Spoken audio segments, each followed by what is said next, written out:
Okay, hello. I'm Dr. Anthony Basil, and I'm going to be going through the work-based learning for personal development and leadership. If you have any questions, please do email me later on at anthony.basil, B-A-S-I-E-L, at gsm.org.uk. Here we go. This is a quick look at the agenda of what we're going to be covering. Quite a few items, so let's get running. The first thing is my contact information. You also see Yvonne's email there.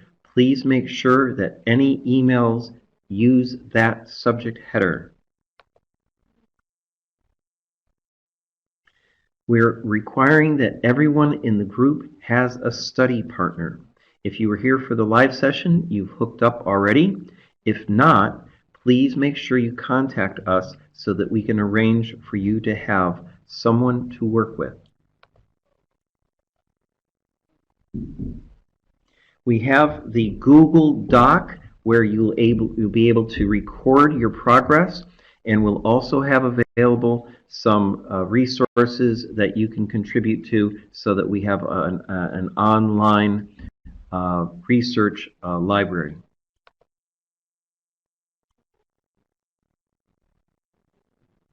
I'm going to just show the slides now for the learning objectives. You'll be able to see them in more detail in your DMR.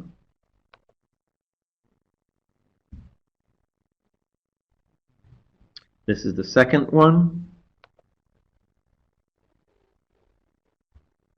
And the third one. You'll need to know this because part of the assessment process is to do a self-assessment and match your skills and knowledge against the learning objective. So as you can see, we're going to not just be doing normal classes where you'll be given instruction, but you'll be applying the knowledge that you get through work and constructing a portfolio.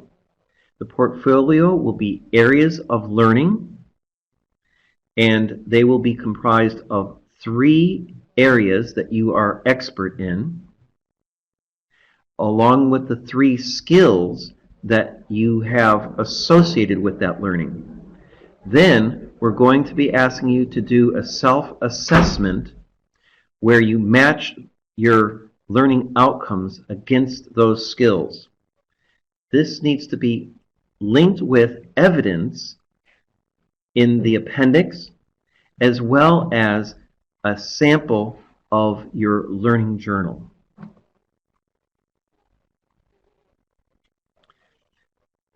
This module will be linked to your negotiated studies where you will be doing your projects. We'll talk more about that later.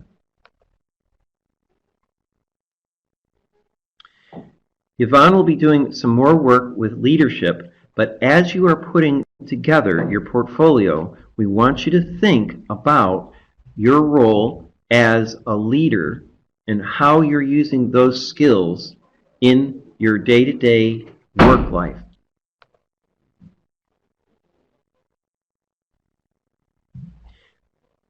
In the real life session, we ask people to get together and discuss their areas of learning.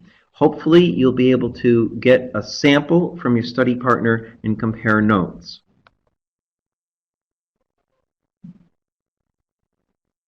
So you're going to want to start off with a suggested title. Let's say Event Manager. What skills do you do in order to accomplish that task, or if it's a project, to carry out that project? This is what we want to do, is the what question or how you go about conducting that area of learning.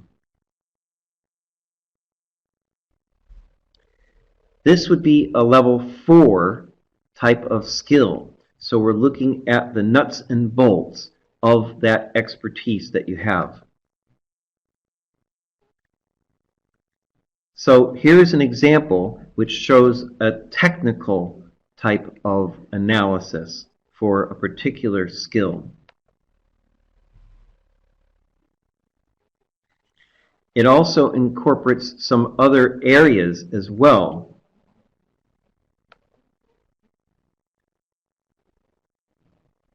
But then we need to get into the higher level. So once you've established what the skills are, you want to analyze what the learning that you went through to do those skills.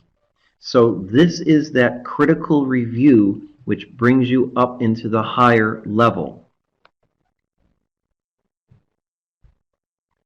To go even higher with level 6 and 7, you need to analyze the learning that you've done, but then also show how you've applied that learning into a leadership capacity, and how from that knowledge and learning that you've gained, you may have impacted on procedures in the company or even policy. Another element which needs to be linked to your evidence is the number of hours that is associated with that particular skill in that area of learning.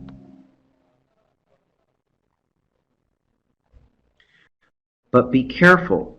If you did a training, say, for taking notes, and you take notes in one area of learning for a project that you're doing, you cannot use that same evidence, the same number of hours, for the notes training that you have in a separate area of learning. So you can't double claim.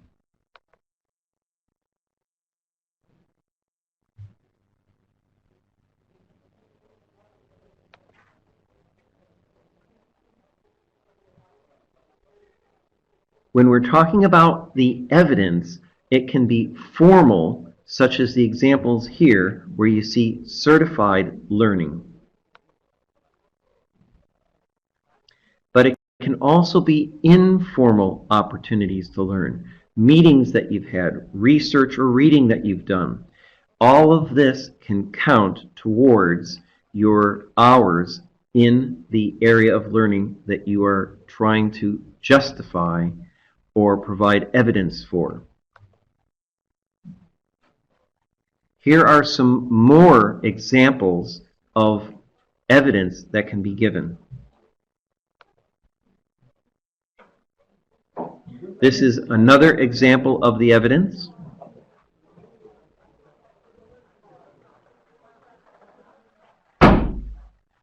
And finally, the last example of the evidence.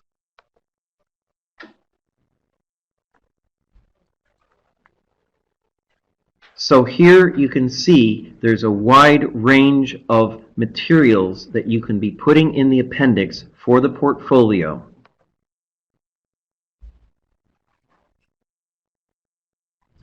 Finishing off then, you can see that we have a sample guide, which is a document that we've emailed out that will help you to structure your area of learning. Remember, there are 3 expert areas, with each of them having 3 skills. So you want to develop that as high a level as possible.